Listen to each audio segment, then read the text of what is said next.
সুষদু যস্যা প্রসাদান্নভূতি কুতয়োপি ধ্যায়ং স্তুবং স্তস্য যশস্তি সন্দম বন্দে গুরুশ্রী চরণারবিন্দম গৌরী কৃপা ঘনীভূতং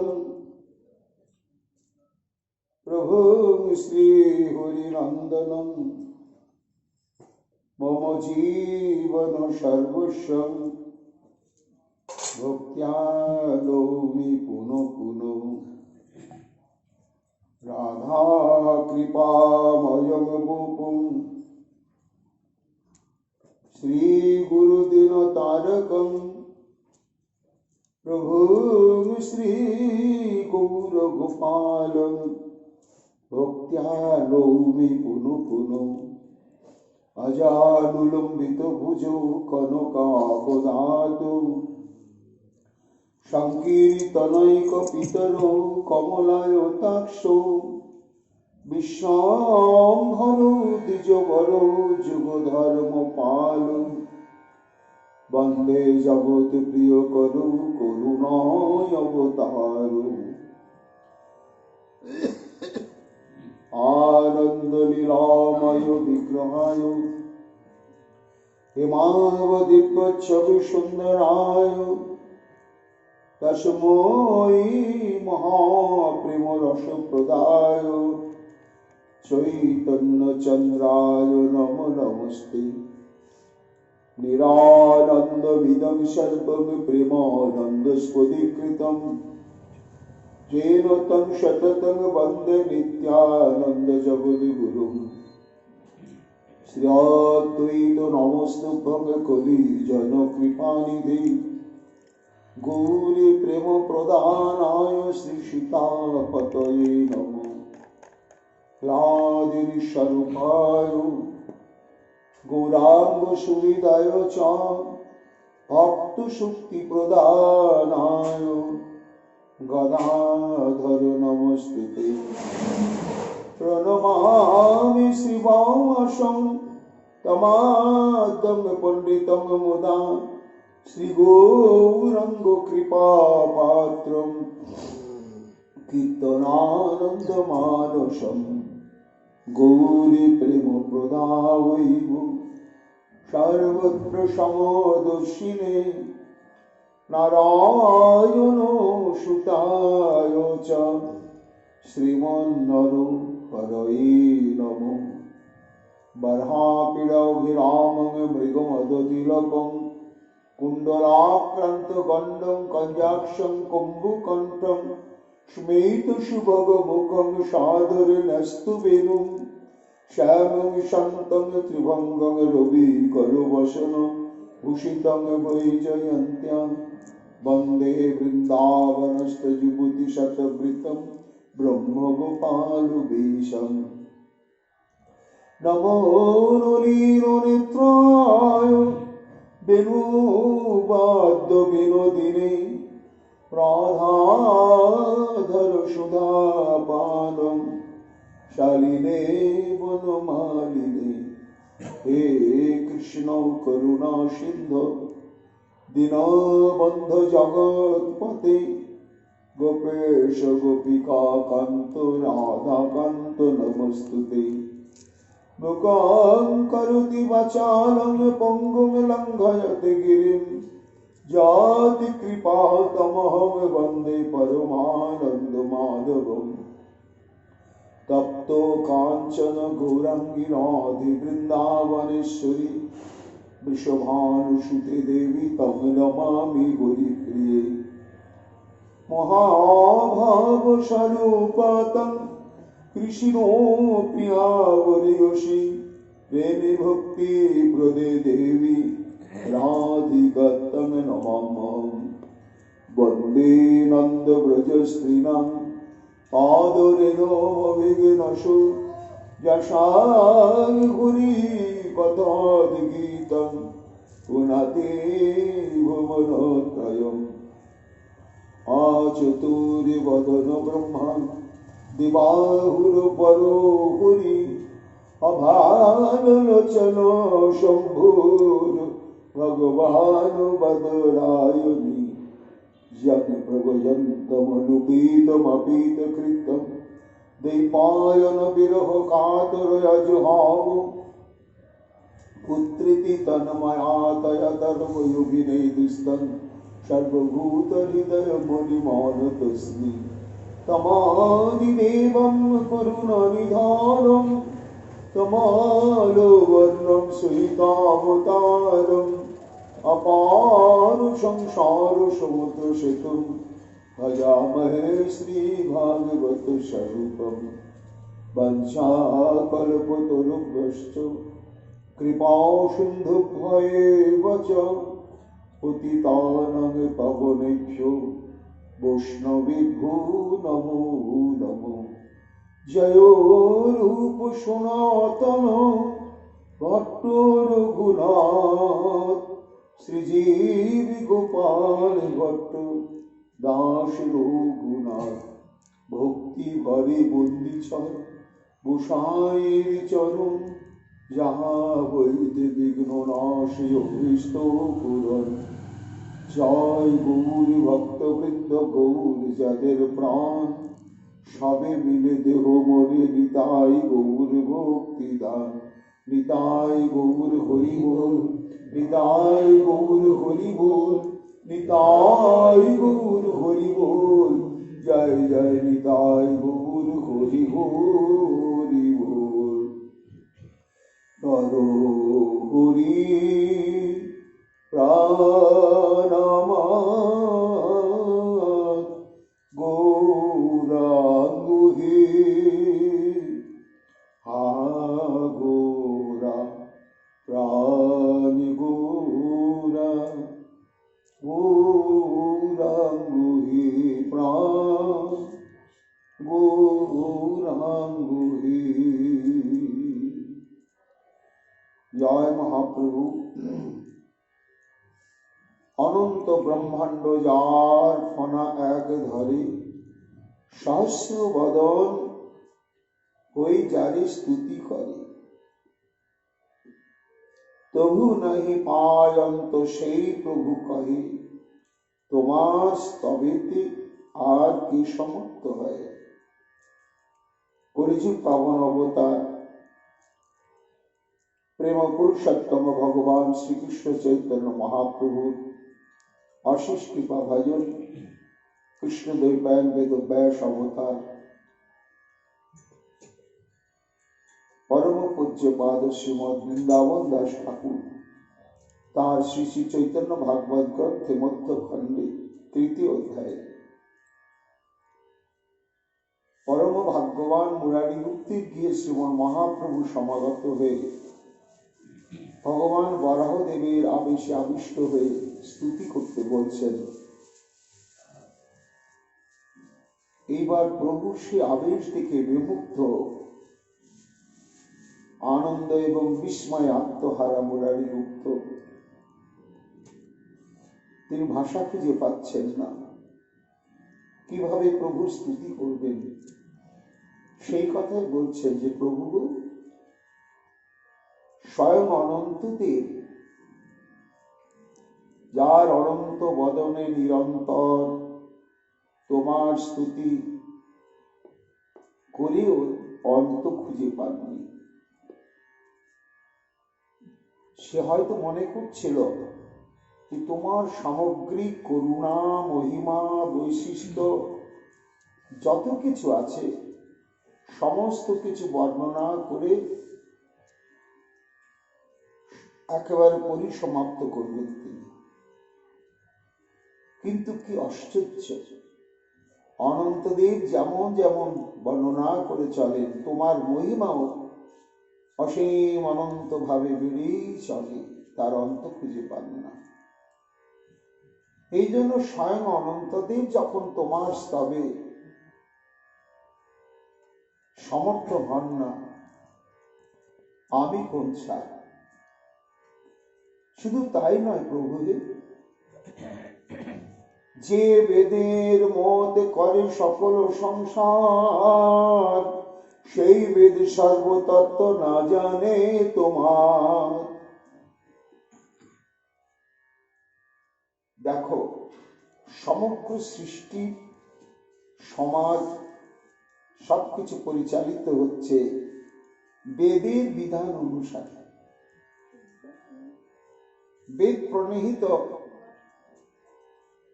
যা তারই নামে ধর্ম, আর বেদ অসমর্থিত যা তারই নামে অধর্ম। তা যে বেদ তোমার থেকেই প্রকাশিত হয়েছে আর যে বেদের বিধান অনুসারে সব কিছু পরিচালিত হচ্ছে, তাহলে বলো বেদের কত বড় ভূমিকা। কিন্তু এহেন বেদ পর্যন্ত সেও বেদ সর্বতত্ত্ব না জানে তোমার। বেদ তোমার তত্ত্ব জানে না। কেন জানে না? কি করে জানবে? স্রষ্টা আর সৃষ্ট, বেদ তো স্বয়ং প্রকটিত নিত্য শাশ্বত সনাতন বস্তু নয়। বেদ প্রভু তোমার থেকেই প্রকটিত হয়েছে, তিনি প্রকট করেছেন বেদকে। তাহলে বেদকে তিনি যখন প্রকট করেছেন, কেন তিনি প্রকট করলেন? বেদের মধ্যে কোন বিষয়বস্তু থাকবে এর সম্যক তত্ত্ববেত্তা তো তিনি, আর কেউ নয়। এই জন্য সমগ্র বেদ সম্পর্কে তিনি অবহিত, কিন্তু তার থেকে সৃষ্ট যে বেদ, তার যে স্রষ্টা, যার থেকে বেদ সৃষ্টি হয়েছে, তার তত্ত্ব বেদের জানা সম্ভব নয়, কখনো সম্ভব নয়। স্রষ্টার অন্তর্নিহিত উদ্দেশ্য ভাবনা কখনো সৃষ্ট বস্তু বা তত্ত্ব বা ব্যক্তিতে জানতে পারে না। এই জন্য বেদও তোমার স্তুতি করতে গিয়ে নির্বাক। যত দেখি শুনি প্রভু অনন্ত ভুবন, তোর লোমকূপে গিয়া মিলায় যখন এক সদানন্দ তুমি যে করো যখন, বলো দেখি বেদে তাহা জানিবে কেমন। বেদও তো থাকে না মহাপ্রণয়ে। তোমার এক একটি লোমকূপের মধ্যে অনন্ত কোটি ব্রহ্মাণ্ড নিরুপাধি স্বরূপ প্রাপ্ত হয়, বিলীন হয়ে অন্তর্লীন অবস্থায় থাকে। তখন সেইখানে বেদ, পুরাণ ইত্যাদি এবং তাদের অধিষ্ঠাত্রী দেবতা এবং দেবীবৃন্দ, তারাও অন্তর্লীন অবস্থায় তোমার মধ্যে থাকে। তুমি হচ্ছে সর্বাশ্রয় এবং তুমি হচ্ছে সকল বস্তুর প্রকটের একমাত্র উৎস। তাহলে বেদ তোমাকে কি করে জানবে? অতএব তুমি সে তোমায় জানো মাত্র, তুমি জানাইলে জানে তোমার কৃপা পাত্র। বরাহরূপী ভগবানকে স্তুতি করতে করতে সেই কথাটাই বলছেন যে স্তুতি, তোমার স্তুতি যদি কোনোদিন তুমি নিজে করো, তাহলে সম্যক ভাবে তুমি স্তুতি করতে পারবে। কেন? না, তুমি যে কি এটা তুমি একমাত্র জানো। তবে প্রশ্ন করতে পারো যে তাহলে স্তুতি করছি কি করে ভক্তগণ? সবাই পারে না।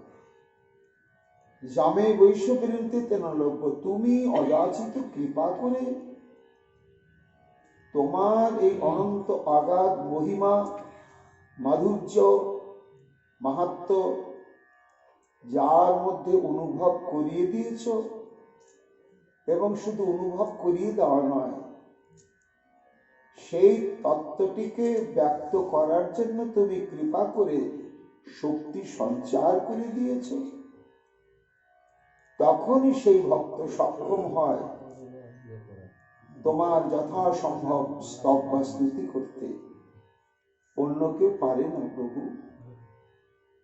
তোমার স্তুতি এমন কোন অধিকার, এত বলি কাঁদে গুপ্ত করে নমস্কার। আমার কোনো ভাষা নেই, কেননা কল্পনা করে তোমার স্তুতি করা তো যাবে না।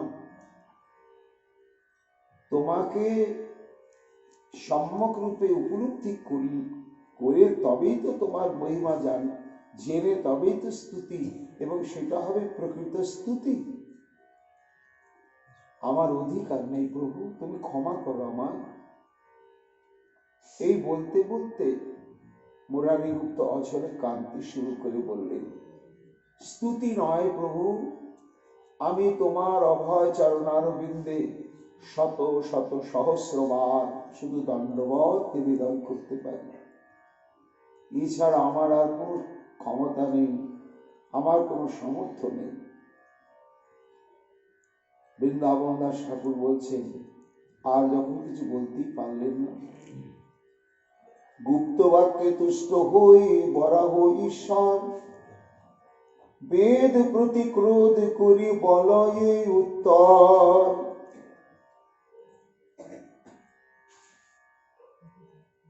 হস্ত পাদ মুখ মোর নাই লোচন, বেদ মোরে এই মতো করে বিড়ম্বন।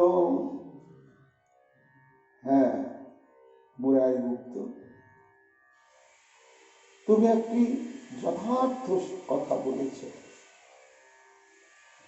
বেদ তো আমাকে জানে না সম্ভব, আমার থেকে সৃষ্ট প্রকাশিত, কিন্তু আমাকে জানে না বলেই সে অসংলগ্ন সিদ্ধান্ত প্রচার করছে। কি বলছে বেদ আমার সম্পর্কে? হস্তপাদ মুখ মোর নাহি লোচন। বেদ বলছেন শ্রী ভগবান হচ্ছে অনুভব বেদ্য বস্তু, তাকে কেবলমাত্র অনুভব করা যায়।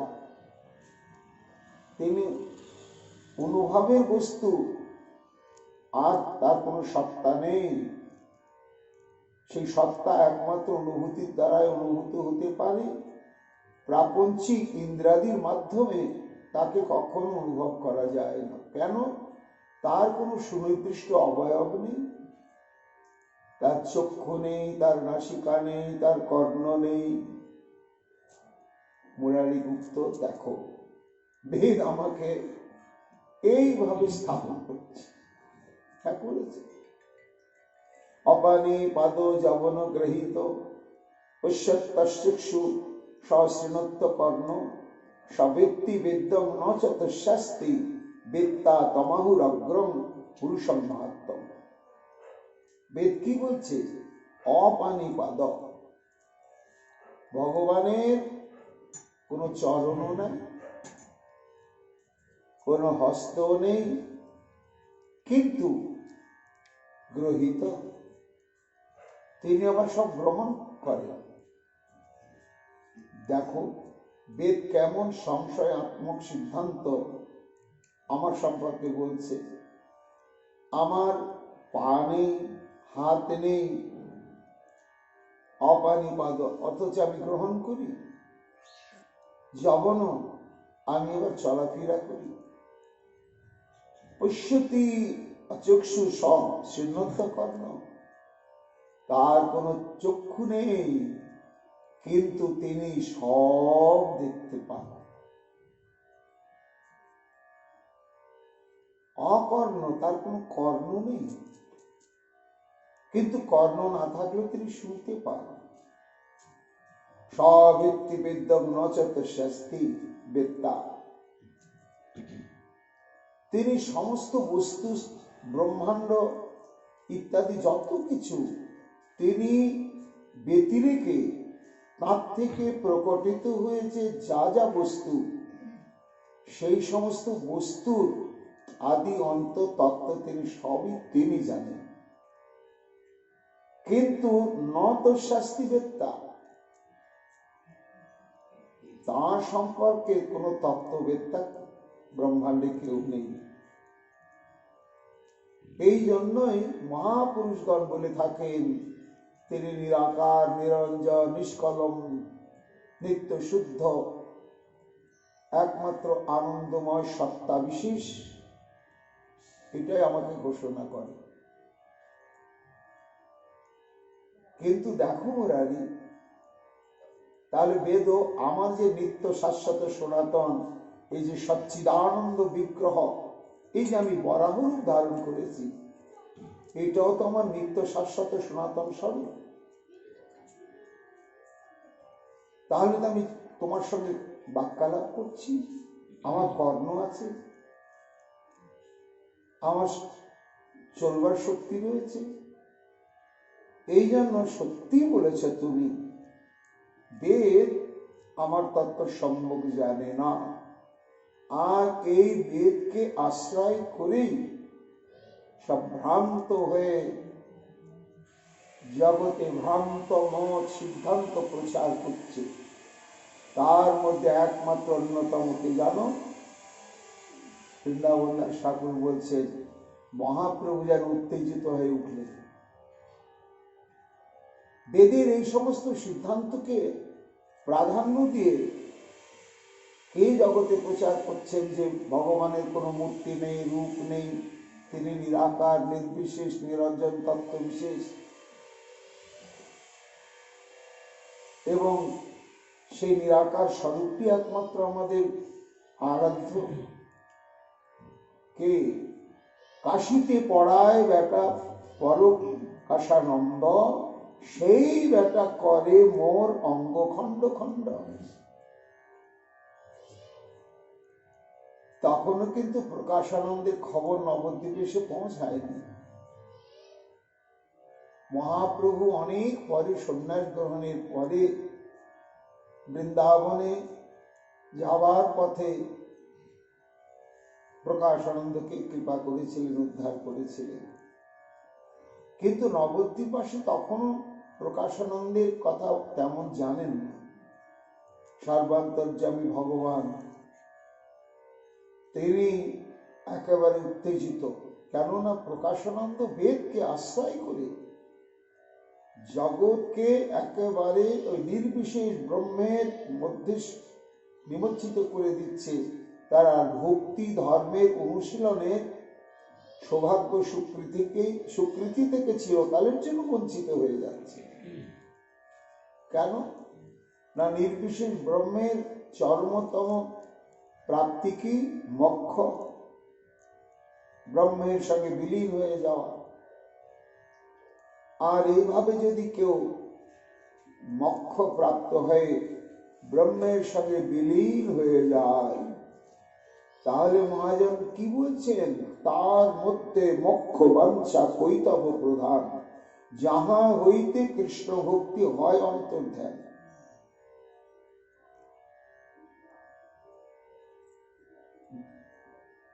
কৈতব প্রধান মানে আত্মপ্রবঞ্চনার চরমতম দৃষ্টান্ত। যারা মোক্ষ প্রাপ্ত ব্রহ্মের সঙ্গে বিলীন হয়ে যায়। কেন না? একজন ঘোরতর ভয়ঙ্কর ভয়ঙ্কর মহাপাপী, পাষণ্ডী, সে নরকে যাবে।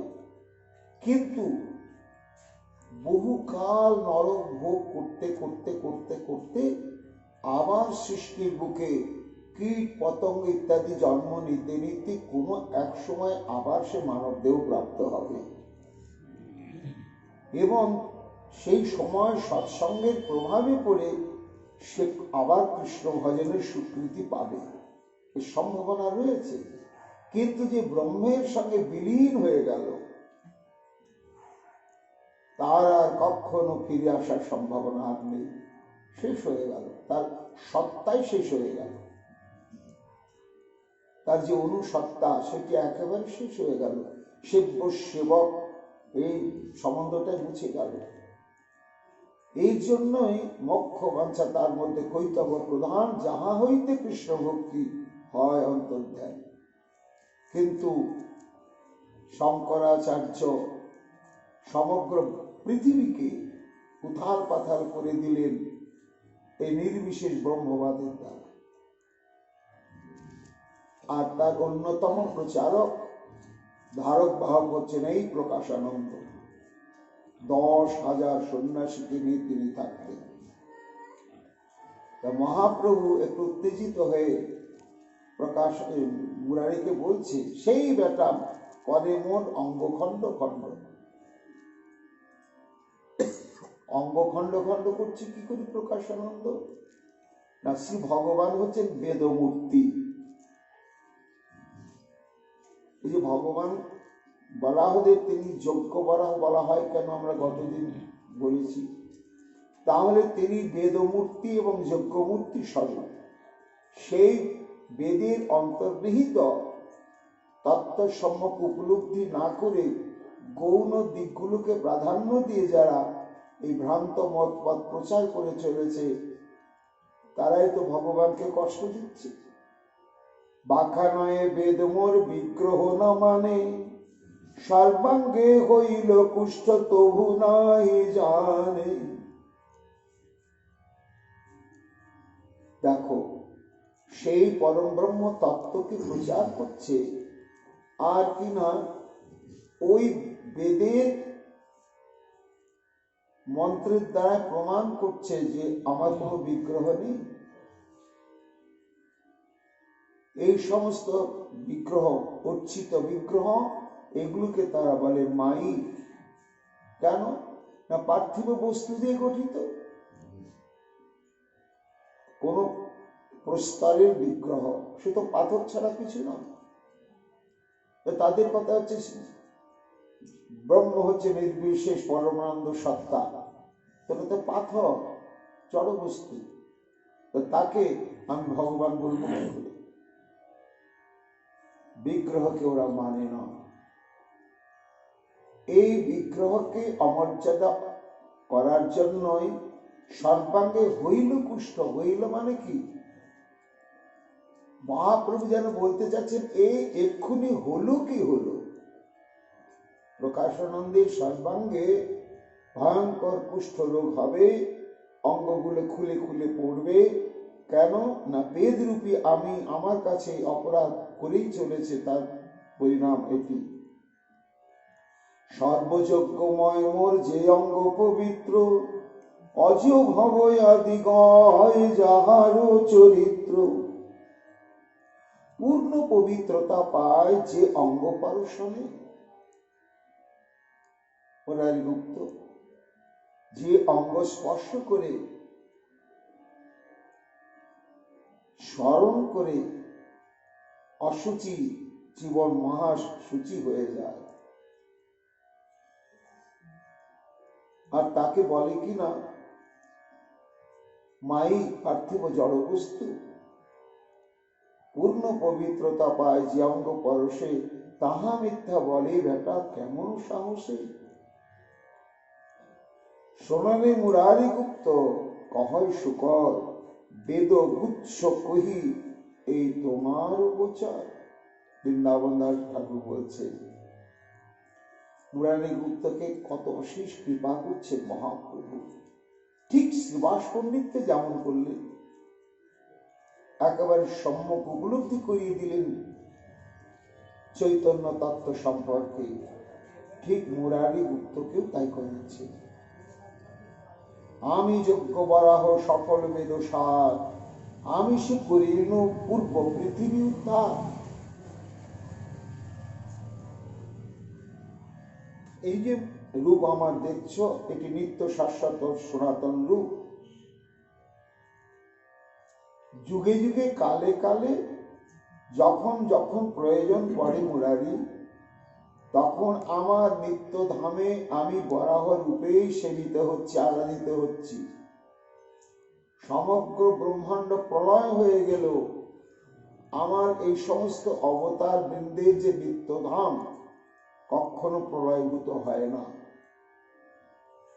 আবার সৃষ্টির প্রারম্ভে যখন যখন অবতরণ করার প্রয়োজন পড়ে, তখন ওই নৃসিংহের ধাম থেকে নৃসিংহদেব অবতরণ করেন, বরাহদেবের ধাম থেকে বরাহদেব অবতরণ করেন। এই জন্য সমস্ত অবতার বৃন্দের যে রূপ বিগ্রহ এগুলো ছিলেন, আছেন, থাকবেন। আর তাকে কিনা বলে নিরাকার, এই সমস্ত কিছু নয়। আমি যজ্ঞ বরাহ সকল বেদ সার, আমি সে করিল পূর্ব পৃথিবী উদ্ধার। সংকীর্তন আরম্ভে মহরে অবতার, ভক্ত জন রাখে দুষ্ট করিমু সংহার। এইবার মহাপ্রভু কেন আবির্ভূত হয়েছেন, কেন প্রকটিত হয়েছেন? সর্ব অবতার সার স্বরূপ এবং তার মধ্যে সমস্ত অবতার বৃন্দই অন্তর্লীন হয়ে রয়েছে।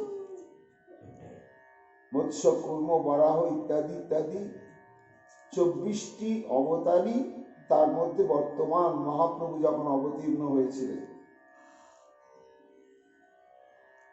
তা আমার এই অবতীর্ণ হওয়ার মুখ্য কারণ কি? ভক্ত যেন রাখে দুষ্ট করিব সংহার। শিষ্টের পালন আর দুষ্টের সংহার, এই উদ্দেশ্যে আমি এসেছি।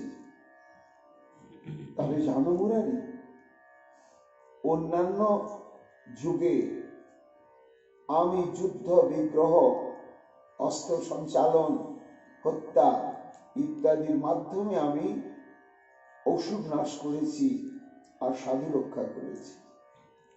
কিন্তু এইবার আমি সেই সমস্ত অবতারের সমন্বয় স্বরূপ, সমস্ত শক্তিপূর্ণ শক্তি হয়ে আমি এসেছি। একটি অস্ত্র নিয়ে, সেই অস্ত্রের নাম হচ্ছে নাম সংকীর্তন। এই নাম সংকীর্তনের অস্ত্রেই আমি সবাইকে পরাভূত করে কৃষ্ণ প্রেম সমুদ্রে নিমজ্জিত করব। আমি অন্যান্য যুগেতে শত্রু নিধন করেছি, আর এই যুগেতে যত যত পতিত পাষণ্ডী অসুরবৃন্দ রয়েছে তাদেরকে নিধন করব না, কি করব? শোধন করব।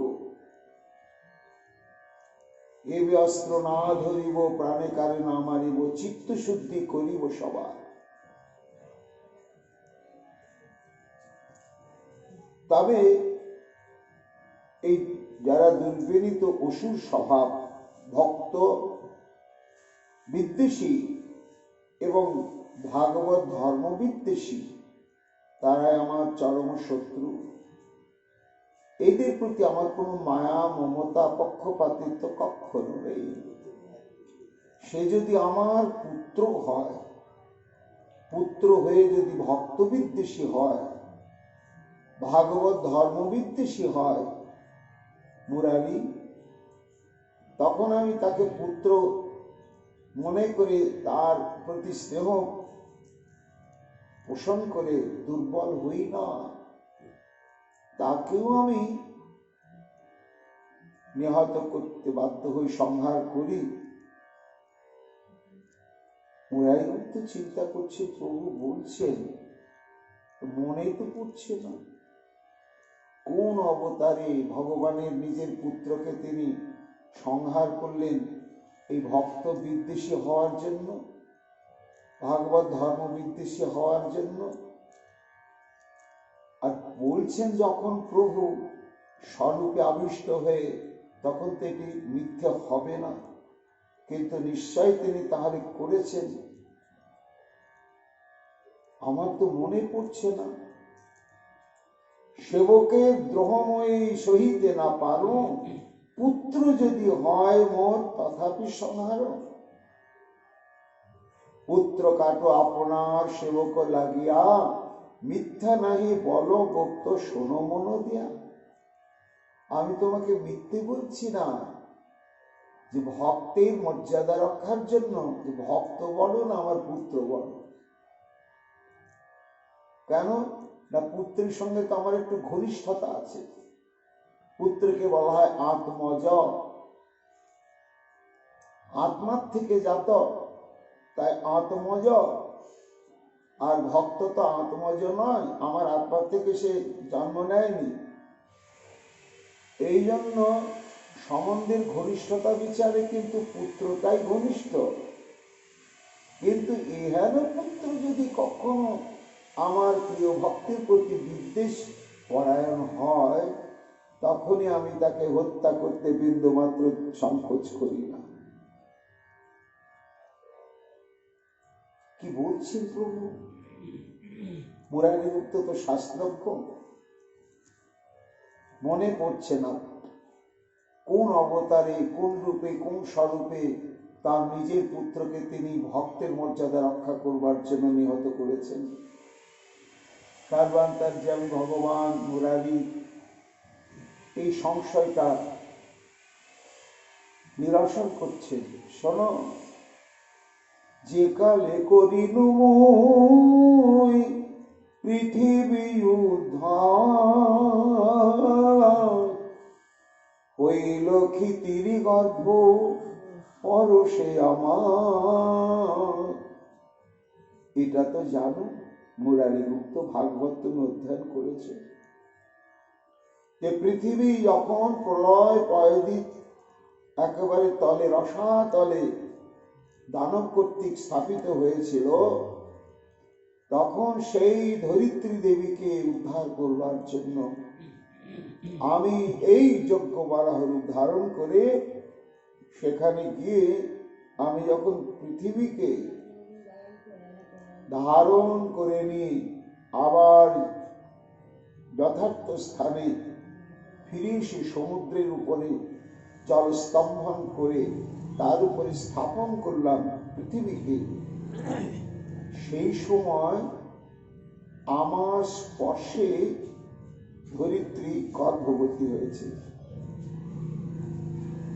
তার গর্ভসঞ্চার হয়েছিল এবং সে একটি পুত্র রত্ন ভূমিষ্ঠ করেছিল। আর সেই পুত্রের নাম হচ্ছে নরক। তা আমার পুত্র তো মুরারি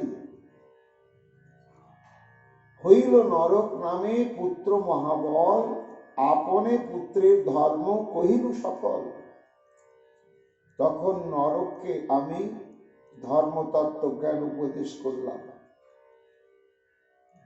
যে তুমি তো আমার পুত্র, পুত্রের প্রথম কর্তব্যই হচ্ছে পিতার আদেশ নির্দেশ প্রত্যাদেশ একেবারে অভ্রান্ত বিশ্বাসে পালন করা। তাই তুমি কখনো কোনো ভক্তের অমর্যাদা করবে না। আমার কৃপাশীর্বাদে তুমি হবে বিশাল ক্ষমতাশালী, অজেয়, কিন্তু সেই শক্তির অহংকারে যেন কখনো তুমি কোনো ভক্তির উপর অত্যাচার করো না। মহারাজা হইলেন আমার নন্দন, দেব দ্বিজ গুরু ভক্ত করেন পালন। বরাহরূপী শ্রীমন মহাপ্রভুর এই উক্তিতে জানা যাচ্ছে যে নরক প্রাথমিক জীবনে ভক্তই ছিলেন। বলছেন মহাপ্রভু যে এই আমার পুত্র নরক পরবর্তী সময়তে এই পৃথিবীর বুকে ভারতবর্ষে প্রাগ জ্যোতিষপুর নামক স্থানেতে রাজধানী স্থাপন করলে করে বিশাল সাম্রাজ্যের অধীশ্বর হয়ে সাম্রাজ্য পরিচালনা করতে লাগলে এবং আমি যেমন যেমন উপদেশ দিয়েছিলাম মেনে চলত। দেব দ্বিজ গুরু ভক্ত করেন পালন। দেবতাকে মর্যাদা দিত, ব্রাহ্মণগণকে মর্যাদা দিত, আচার্যগণকে মর্যাদা দিত, ভক্তগণকে মর্যাদা দিত। তখন তোর প্রতি আমার যথেষ্ট স্নেহ ছিল এবং আমারও খুব আনন্দ হচ্ছিল। কিন্তু দেখো মুরারি, সে আমার পুত্র হলে কি হবে? সংসর্গয়া দোষা গুণা ভবন্তি। শাস্ত্র বলছে যে সঙ্গ গুণ আর সঙ্গ দোষ। যদি সৎ সঙ্গে একজন অসৎ দীর্ঘদিন কাটায়, তা ক্রমে ক্রমে সে সৎ হয়ে যায়। আর বহু অসতের সঙ্গে যদি একজন সৎ ব্যক্তি তাদের সঙ্গ করতে থাকে, অল্প দিনের মধ্যেই সে অসতে পরিণত হয়ে যায়। এটি হচ্ছে সঙ্গের প্রভাব। এই জন্য ওই সঙ্গটাই হচ্ছে মূল, আর সঙ্গটা বিচার করে করতে হয়। অসাধু সঙ্গ করতে নেই, সাধু সঙ্গ করতে হয় সর্বক্ষণ। তা কি হলো জানো? দৈব দোষে তাহার হইল দুষ্ট সঙ্গ, বানের সংসর্গে হইল ভক্ত দ্রোহ রঙ্গ। আমার পুত্র নরক হলে কি হবে? ভালোই ছিল। আস্তে আস্তে সে বানাসু। কে বানাসু? না, প্রহ্লাদের পুত্র বিরোচন। বিরোচনের পুত্র হচ্ছে বলি, আর বলির শতপুত্রের মধ্যে জ্যেষ্ঠ পুত্র হচ্ছে এই বান। এবং এই বান অমিত বিক্রমশালী। বান সম্পর্কে পুরাণ বলছেন, অতি বীর্য মাঘর দানব বলদর্পিত বান নামেতি বিখ্যাত যস্য বৈ ত্রিপুরম পরম। এই বান অতি বীর্যবান এবং বলদর্পিত আর ভয়ঙ্কর ঘোর রূপা দানব। এই বান নামে জগতে প্রচারিত, বিখ্যাত। তার যে অনন্ত জন্মসূত্রে পাওয়া, একে তো দৈত্যকুলে জন্ম, তাতে অমিত বিক্রম প্রাপ্ত হওয়ার পরেতে সেই গর্ব অহংকার তাকে পেয়ে বসল। সে তখন আরো দিগ্বিজয়ী হবার জন্য, শক্তি সঞ্চয় করবার জন্য কঠোরভাবে ভোলেনাথের তপস্যা আরম্ভ করেছিল বানাসুর। এবং সেই তপস্যাতে সন্তুষ্ট হয়ে ভোলেনাথ এসে উপস্থিত হলেন। বান, আহা, তোমার স্তুতি নতি ভক্তিতে আমি তোমার কাছে বিকিয়ে গেলাম, তুমি কি প্রার্থনা করো? বলে, প্রভু, হে ভোলেনাথ, তুমি আমার গুরু বটে, তুমি আমার আরাধ্য বটে, তুমি আমার সাথীও বটে, আমার বান্ধবও বটে।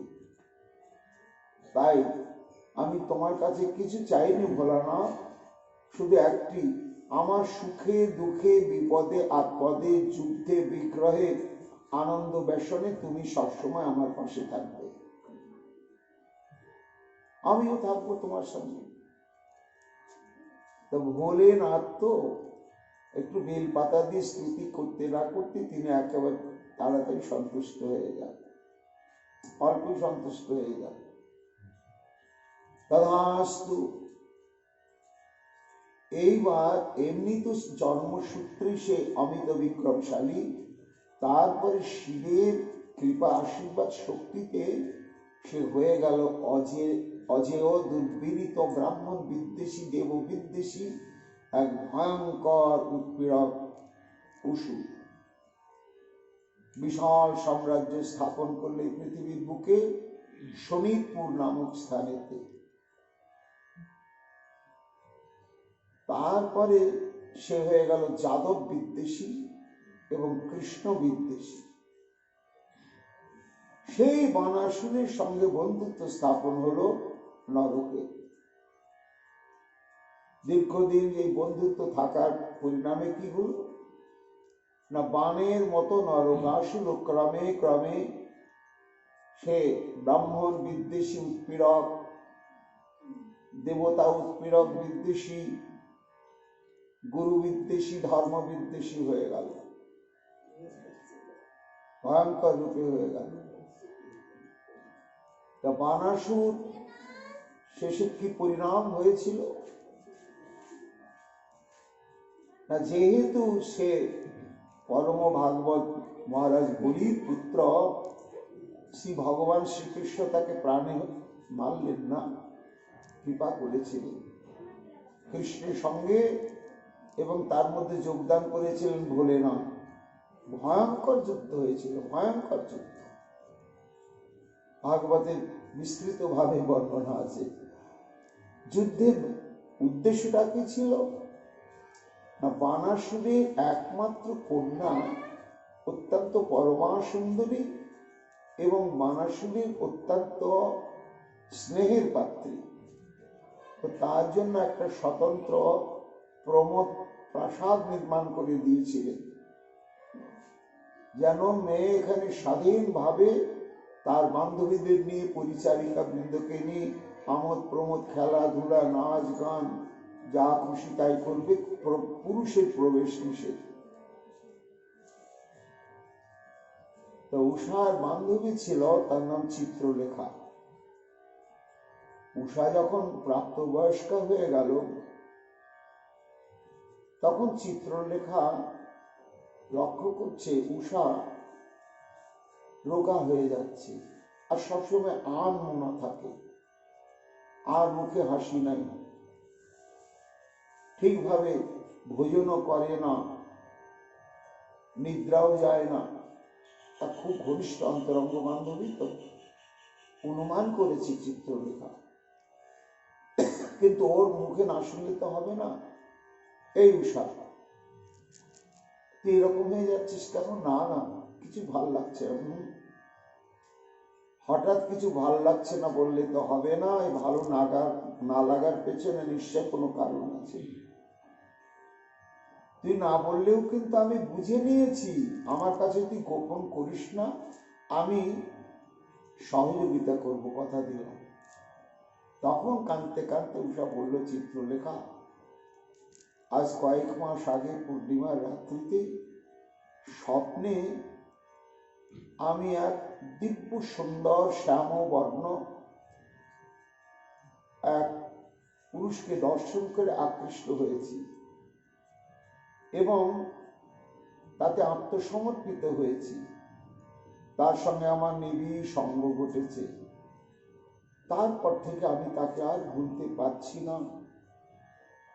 তার পরিচয় জানি না, বাস্তবে তার সত্যি সত্যি কোনো অস্তিত্ব আছে কি না, কোন দেশে থাকে, কি নাম, কি পরিচয়, কি করে, কিচ্ছু জানি না। চিত্রলেখা বলছে, স্বপ্ন স্বপ্ন।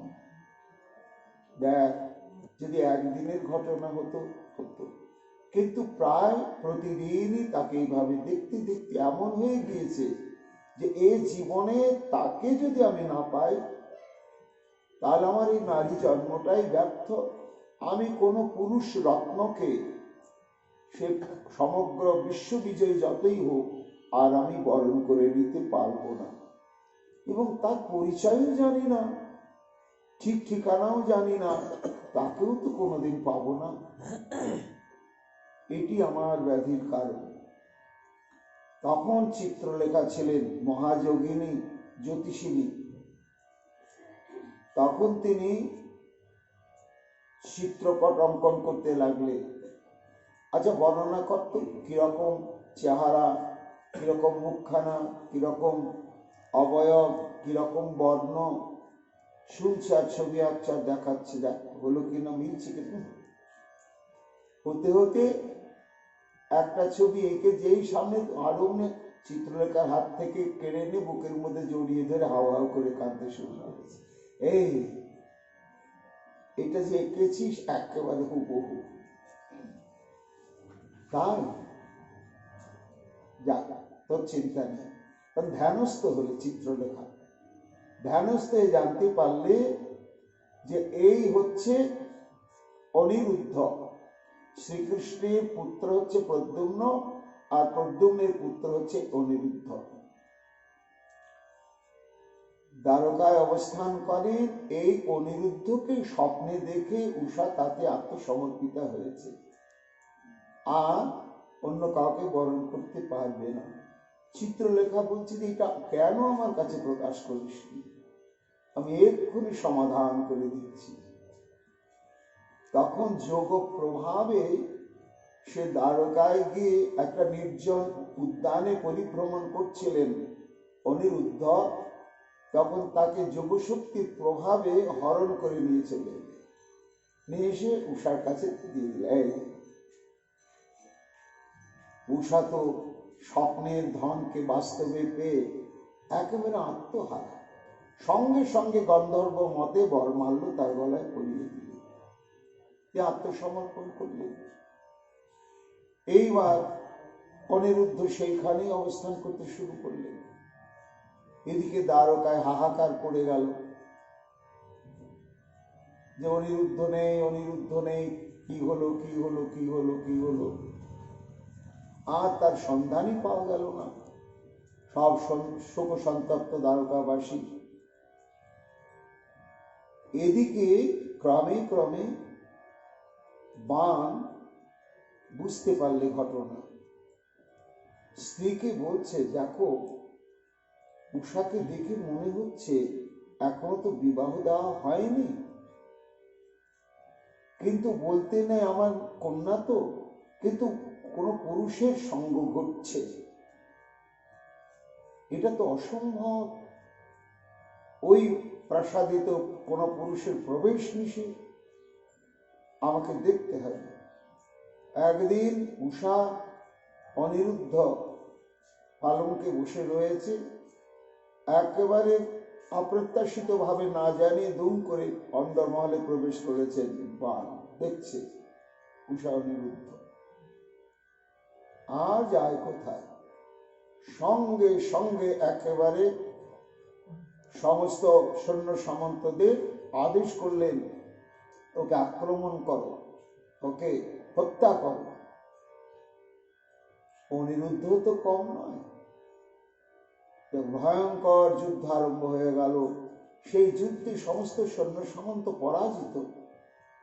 তখন বাণ নিজেই এগিয়ে নিয়ে দীর্ঘক্ষণ অনিরুদ্ধের সঙ্গে যুদ্ধ চলতে চলতে যখন কিছুতে আর পারছে না, তখন নাক পাশ নিক্ষেপ করে নাক পাশে বেঁধে ফেলবে।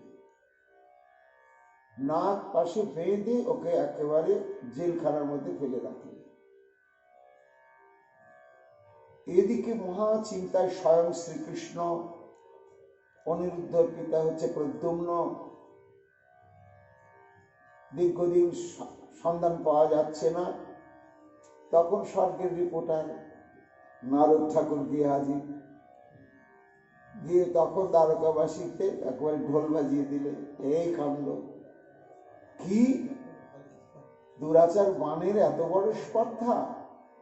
সঙ্গে সঙ্গে শ্রীকৃষ্ণ বলরাম থেকে আরম্ভ করে মুখ্য মুখ্য যত যোদ্ধা যাদবগণ ছিলেন, একেবারে প্রচুর অক্ষহেনী সৈন্য সামন্ত নিয়ে শোণিতপুর আক্রমণ করে বসে ভয়ঙ্কর যুদ্ধ আরম্ভ হয়ে গেল। সেই যুদ্ধে বাণ দেখলেন, আমি তো আর একা পারবো না, তো ভোলেনাথের সঙ্গে তো আমার কথাই হয়েছে, উনি তো আমাকে কথা দিয়েছেন। সঙ্গে সঙ্গে ভোলেনাথকে আহ্বান করলেন, এসব ভোলেনাথ, তুমি যে প্রতিশ্রুতিবদ্ধ হয়েছে আমার সঙ্গে যুদ্ধ করতে হবে, আমার এখন প্রাণান্ত দশা।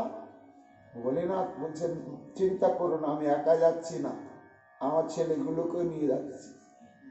নন্দী, ভৃঙ্গি, কার্তিক, গণেশ সবাইকে নিয়ে এসে ভয়ঙ্কর যুদ্ধ আরম্ভ হয়ে গেল। সে কঠিন যুদ্ধ। ভোলেনাথ কৃষ্ণের সঙ্গে এমন যুদ্ধ করছে, কৃষ্ণ তো হাসছে, এই তো ভোলেনাথ, তুমি আমার সঙ্গে যুদ্ধ করছো। শেষে পাচ্ছেন না মহাদেব, এমন এমন অস্ত্র নিক্ষেপ করছেন। তখন শ্রীকৃষ্ণ জিম্ভাবান ত্যাগ করলেন। যখন জিম্ভাবান, জিম্ভা মানে হাই তোলা, আর হাই বেশি করে হাই উঠতে উঠতে মানুষ ঘুমিয়ে পড়ে। তখন ভোলেনাথ সেই বাণের দ্বারা আহত হয়ে হাই তুলতে তুলতে ওই রণক্ষেত্রে নিদ্রাগত হয়ে পড়লেন।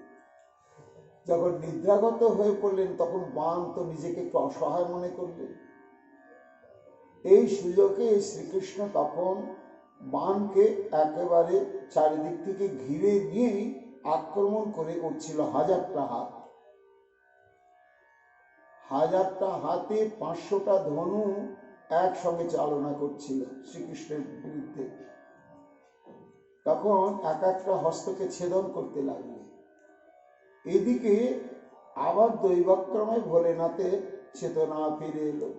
এসে দেখছি সর্বনাশ, আমার এই ভক্ত, আমার এই বন্ধু, অন্তরঙ্গ সখা এই মানের হস্তগুলোকে ছেদন করছে ঠাকুর, এ তো ঠিক করছে না। সঙ্গে সঙ্গে রুদ্রজ্বর নামক এক ভয়ঙ্কর অস্ত্র নিক্ষেপ করলেন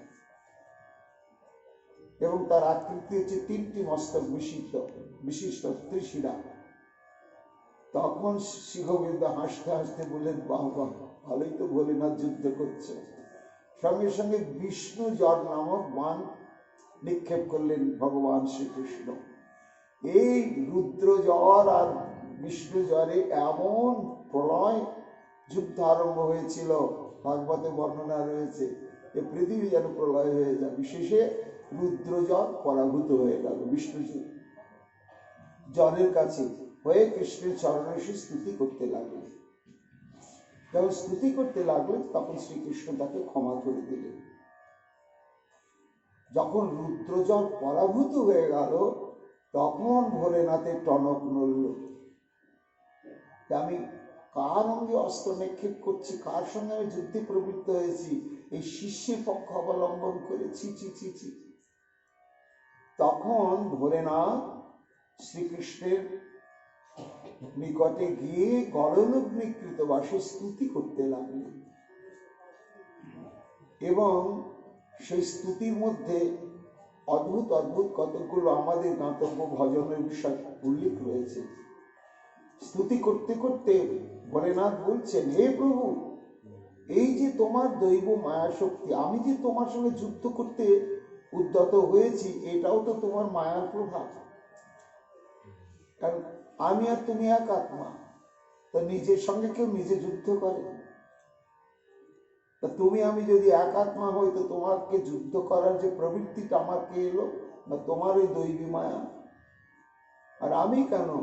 জন মায়া মোহিত ধিও পুত্র দ্বার গৃহাদিষু উন্মজ্জন্তি নিমজ্জন্তি প্রসক্ত বীজিরাজ নবে। এই সমগ্র ব্রহ্মাণ্ড তোমার এই মায়ার দ্বারা বহির্মুখতা ব্যাধিতে আক্রান্ত হয়ে তারা আপনজন, সুখের হেতু, প্রীতির হেতু, প্রেমের হেতু মনে করছে পুত্র, কন্যা, স্ত্রী, গৃহ, নিজের দেহ ইত্যাদি। আর এইভাবে তারা উন্মজ্জন্তি নিমজ্জন্তি, সব ডুবছে, ভাসছে কোথায়? বৃজিনার নবে, দুঃখ সমুদ্রের মধ্যে ভাসছে। কেন? তোমার মায়া মোহিত হয়ে। তারা বুঝতে পারছে না দেবদত্ত এবং লব্ধার নীলোকমাজিতেন্দ্রিয় চূর্ণাদ্রিত তৎপাদ সস্বচ্ছ ছাত্রবঞ্চক। তুমি তো কৃপা করে এই মর্তলোকের মানব দেহ প্রদান করেছ, সর্বেন্দ্রিয়ের দ্বারা সর্বমনোবৃত্তির দ্বারা প্রাণ খুলে তোমার সুখ বিধানের জন্য ভজন করবার জন্য।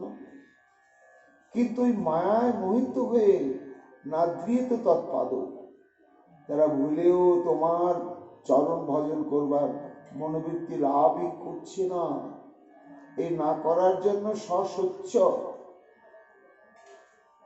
এই সৃষ্টির বুকে এই বহির্মুখ হয়ে যারা থেকে গেল, তারা হচ্ছে সব থেকে দুর্ভাগ্য পীড়িত, স্বচ্ছ এবং আত্মবঞ্চক।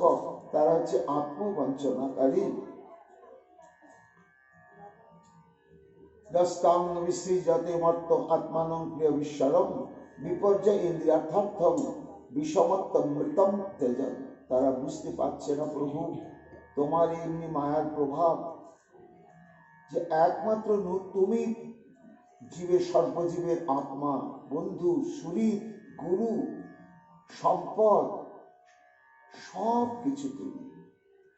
কিন্তু সেই তত্ত্বটি মায়ার দ্বারা অপহৃত চিত্ত হয়ে উপলব্ধি করতে না পেরে ওই আত্মীয় স্বজনকে সব থেকে ভালোবাসার সম্পদ মনে করছে, বিপদে আপদে রক্ষা কর্তা মনে করছে, করে তারা ইন্দ্রিয়ের দ্বারা পরিচালিত হয়ে বিষকে অমৃত মনে করে নরকের দিকে গিয়ে চলেছে। তাই হে দয়াল, তোমার কাছে প্রার্থনা, বানাসুর আমার ভক্ত, আমার বন্ধু স্থানীয়, তাই আমি একটু তোমার কাছে ভিক্ষা চাই, ওকে তুমি প্রাণে মেরো না। তখন ভগবান শ্রীকৃষ্ণ হেসে বলছেন, ও বলে না, তুমি কি জানো না যে ওর বাবা বলি, তার বাবা বিরোচন, তার বাবা প্রহ্লাদকে আমি প্রতিশ্রুতি দিয়েছি যে প্রহ্লাদ তোমার বংশে যারা জন্মগ্রহণ করবে তারা যতই ভয়ঙ্কর অসুর হোক, আমি তাদের দণ্ড দেব, কিন্তু প্রাণে কাউকে মারব না। এই বলতে বলতে বানাসুর এসে কৃষ্ণের চরণে অনুশোচনা করতে করতে আত্মসমর্পণ করলেন। তখন তার 4টি হস্ত অবশিষ্ট। ভগবান বললেন, শোনো, তুমি শিবগত প্রাণ, যা করেছো আমি তোমাকে ক্ষমা করে দিলাম, তোমাকে আর এই রাজ্যপাট নিয়ে শিবের আরাধনা থেকে নিজেকে বঞ্চিত করতে হবে না। যাও, তোমাকে নিত্য শিবের অনুচর রূপ প্রদান করলাম। তুমি এখন কৈলাসে গিয়ে মহাদেবের অন্তরঙ্গ অনুচর রূপে, কাল ভৈরব রূপে তুমি তার চিরকাল অনাদি অনন্তকাল সেবা পরিচর্যা করো। তখন বানাসুর উষা অনিরুদ্ধকে নিয়ে এসে প্রচুর প্রচুর হস্তি, অশ্ব, স্বর্ণ, রথ, প্রচুর অক্ষহেনী সৈন্য সামন্ত উপঢৌকন দিয়ে সসম্মানে দ্বারকায় পাঠিয়ে দিলেন। তা এই দুর্বিনীত বানাসুরের প্রথম জীবনে নরকাসুর দুর্বিনীত হয়ে গিয়েছিল সঙ্গপ্রভাবে, এবং সে এত উদ্ধত হয়েছিল যে দেবতাগণ পর্যন্ত তার সঙ্গে পারত না। তাই সে মা অদিতির অতি মূল্যবান কুণ্ডল হরণ করেছিল, আর বরুণ দেবতার ছত্র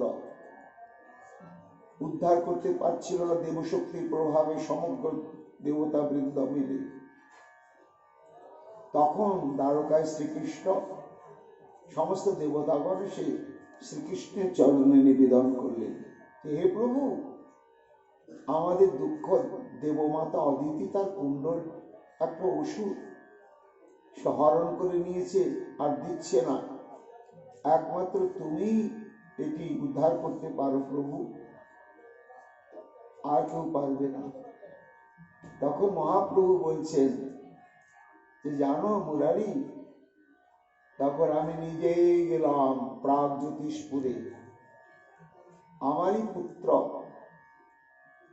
ভয়ঙ্কর প্রতিরক্ষা ব্যবস্থা করেছিল। 3টি প্রাকার, একটি জল, একটি অগ্নি আর একটি বায়ু, এই 3টি প্রাকার ভেদ করে তবেই ওর পুরীতে প্রবেশ করা যেত। এবং ওই প্রথম প্রাকারে রয়েছে পরীক্ষা, জলবেষ্টিত পুরী, আর সে জলের মধ্যে পঞ্চমস্তক বিশিষ্ট এক মহা শক্তিশালী মূর দানব সেই পুরীটাকে রক্ষা করছিল। তা আমি তো মূর দানবকে মুহূর্তের মধ্যে বিনাশ করলাম। তারপরে সেই সমস্ত প্রাকারগুলোকে আমি চূর্ণ বিচূর্ণ করে দিলাম। তারপরে তো আমারই পুত্র আমি সুদর্শন চক্রে তাকে নিহত করলাম। কেন করলাম? আমারই পুত্র না, ওই যে ভক্ত, ব্রাহ্মণ, দেবতা এবং ভাগবত ধর্মের অমর্যাদাকারী, এই অপরাধের জন্য আমি তাকে হত্যা করলাম।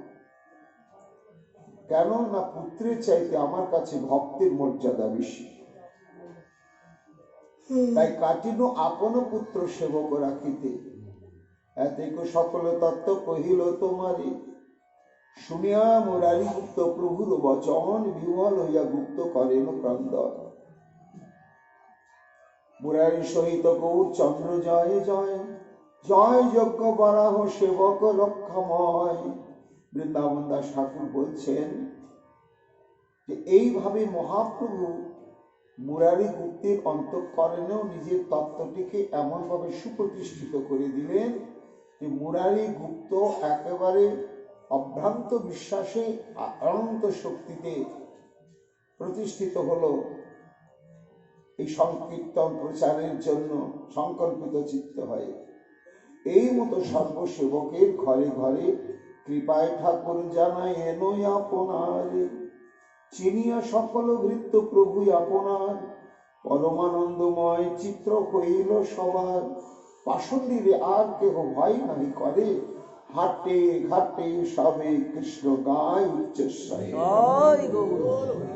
প্রভু সঙ্গে মিলিয়া সকল ভক্তগণ মহানন্দে অহর্নিশি করে কীর্তন। মিলিলা সকল ভক্ত বই নিত্যানন্দ। এখনো যেন মহাপ্রভুর এই সংকীর্তন মহা আন্দোলনটি পূর্ণাঙ্গ রূপ ধারণ করেননি। কেন না, এখনো যে অভিন্ন স্বরূপভূত তত্ত্বটি যোগদান করেননি কে? তিনি নিত্যানন্দ।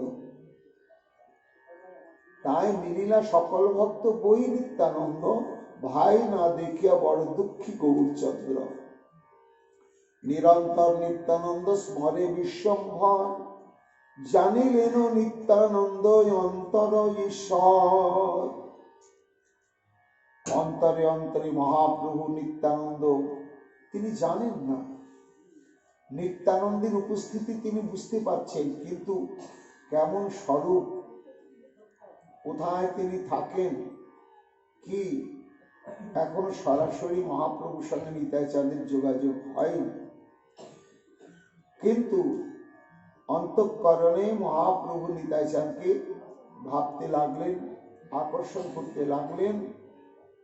তখন নিতাই চাঁদও সেটি অনুভব করলেন, জানিলেন নিত্যানন্দ অন্তর ঈশ্বর। প্রসঙ্গে শোনো নিত্যানন্দের ওই আখ্যান, সূত্র রূপে জন্ম কর্ম কিছু কহিতাম। এই বলে বৃন্দাবন দাস ঠাকুর আদি খণ্ডেতেই নিতাই চাঁদের বিস্তৃত আবির্ভাব থেকে বাল্যলীলা এবং সমস্ত বৃহত্যাগ প্রসঙ্গ বিস্তৃত আলোচনা করেছেন। কিন্তু আমরা চরিতামৃত অনুশীলন করলে জানতে পারি কবিরাজ গোস্বামীও আবিষ্ট হয়ে অনেক প্রসঙ্গ এরকম ভাবে ব্যতিক্রম করে বলেছেন। তেমনি সম্পূর্ণ বলেছেন, আবার পুনরায় নিত্যানন্দ সম্পর্কে বলতে শুরু করলেন। সূত্ররূপে জন্মকর্ম কিছু কহিতাম, এই বলে নিত্যানন্দের আবির্ভাব সংক্ষেপে তার সমস্ত লীলা প্রসঙ্গ বর্ণনা করতে শুরু করলেন। মহাপ্রভুর কৃপায় আগামীকাল আমরা তো শ্রবণ কীর্তন করব। এখনকার মতো চৈতন্য ভাগবত প্রসঙ্গ এইখানে আমাদের বিশ্রাম লাভ করছে।